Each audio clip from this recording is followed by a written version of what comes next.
Cuba Información. Tengo una forma más de adornarte la vida.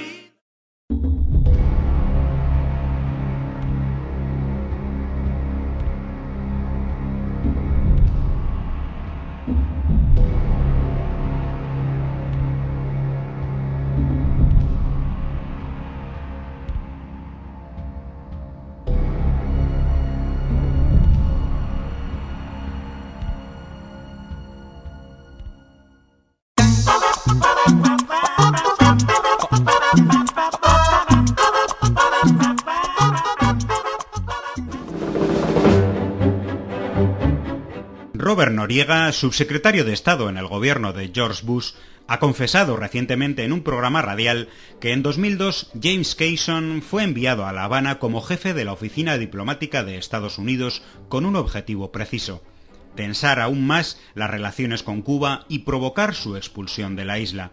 Para ello hizo público y notorio lo que durante años diferentes gobiernos de Estados Unidos habían desarrollado con discreción: el apoyo económico y logístico a los llamados grupos disidentes y periodistas independientes de la isla. Agentes cubanos infiltrados aportaron las pruebas de esta relación y los tribunales de Cuba condenaron a 75 personas a largas penas de prisión.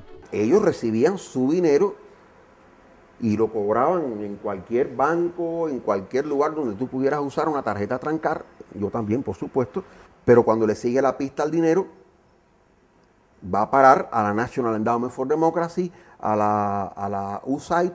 En los registros que se hicieron, se ocuparon más de $100,000 en efectivo. 7 años después, el gobierno cubano ha puesto en libertad a quienes aún estaban encarcelados y una buena parte han sido acogidos en territorio español por el gobierno de Madrid. Una gran campaña de propaganda mediática ha reconvertido a colaboracionistas de una superpotencia en inocentes y desamparados prisioneros de conciencia. Su activismo y su relación con medios contrarios al régimen de Castro les costaron penas de entre 15 y 24 años de cárcel.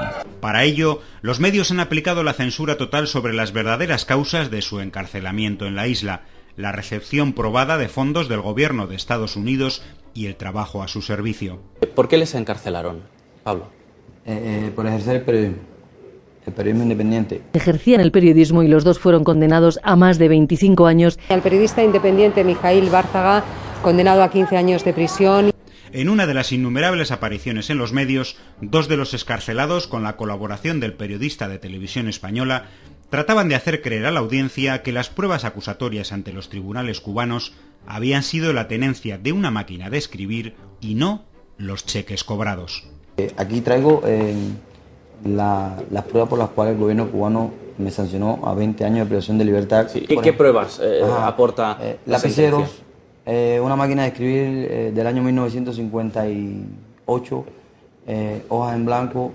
El gobierno de Bush subió la asignación a todo tipo de disidentes y periodistas independientes en Cuba de $3,5 millones en 2000 a 45 millones en el año 2008. Y el actual gobierno de Obama aprobó $20 millones en el año fiscal 2008-2009. El delito de colaboracionismo con una potencia extranjera está tipificado en el Código Penal de casi todos los países del mundo. Serán castigados con la pena de prisión de 4 a 8 años los que, con el fin de perjudicar la autoridad del Estado o comprometer la dignidad o los intereses vitales del país, mantuvieran inteligencia o relación de cualquier género con gobiernos extranjeros, con sus agentes o con grupos, organismos o asociaciones internacionales o extranjeras. Artículo 592, cuidado, del Código Penal español, no del cubano. En el caso de un país del tercer mundo como Cuba, el castigo a quienes reciben dinero de la superpotencia que somete a la isla a un bloqueo rechazado por toda la comunidad internacional está aún más justificado. Citemos un ejemplo de cómo los medios censuran la información inconveniente. En varios diarios se afirma que, entre otros excarcelados, Normando Hernández González trabajaba para Radio Martí, medio que definen con un curioso eufemismo: emisora con sede en Estados Unidos. Ninguno de los medios explica que esta emisora con sede en Estados Unidos pertenece al gobierno y fue creada por Ronald Reagan en 1985 para la guerra de propaganda contra Cuba. Hasta 2008, el gobierno de Estados Unidos había destinado más de $600 millones a Radio y Televisión Martí, que emiten hacia Cuba, violando todas las convenciones internacionales sobre telecomunicaciones, desde un avión militar EC-130 perteneciente a la Unidad de Guerra Psicológica de las Fuerzas Armadas norteamericanas. El panfleto titulado Yo acuso al gobierno cubano, que afirma que éste practica la tortura, ha sido reproducido en los últimos meses por todos los grandes medios. Curiosamente, ninguna de las personas liberadas ha mencionado que haya sido torturada en sus 7 años de condena, algo que por otro lado jamás ha sido demostrado en la isla en los últimos 50 años, salvo en la ilegal base estadounidense de Guantánamo. Algo que contrasta también con las denuncias de Amnistía Internacional sobre la práctica de la tortura en comisarías españolas.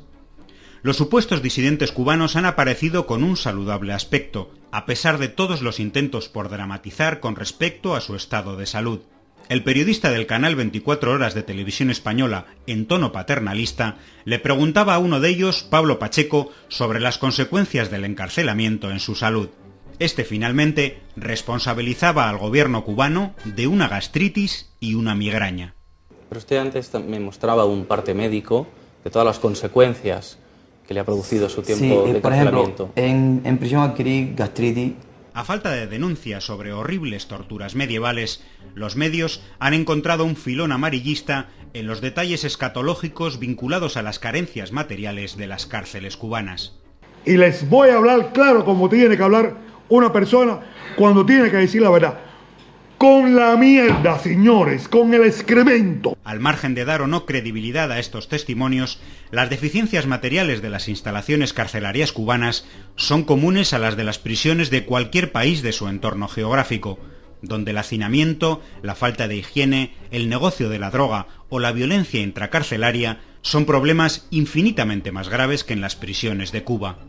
Los mismos medios que silencian la situación brutal, por ejemplo, de las cárceles de Colombia, donde existen más de 7.000 presos políticos, otorgaban calificativos como brutal, bestial, cruel, trágico o terrorífico a la existencia de cucarachas en las cárceles cubanas. Espeluznantes los testimonios que 7 de los excarcelados cubanos nos han contado hoy. Vivían en condiciones infrahumanas. Yo vivía en un lugar donde estaba lleno de cucarachas y humedad, sucio. Los analistas John y Emily Kirk publicaban recientemente en Internet un análisis de medios de comunicación estadounidenses cuyos resultados podrían ser extrapolables a los medios españoles. En los 7 primeros meses tras el golpe de Estado de 2009 en Honduras, se produjeron 43 asesinatos de miembros de la oposición y miles de detenciones ilegales. Y en los primeros meses de 2010, 8 periodistas han sido asesinados. 5 de los más importantes medios de comunicación de Estados Unidos, entre ellos la CNN y el New York Times, le dedicaron a ello un total de 6 noticias en casi 10 meses. Por el contrario, el fallecimiento por huelga de hambre del preso cubano Orlando Zapata y las marchas de las llamadas Damas de Blanco generaron en los mismos medios, en un tercio del tiempo, apenas 3 meses, 147 noticias, es decir, tuvieron una presencia informativa 25 veces mayor.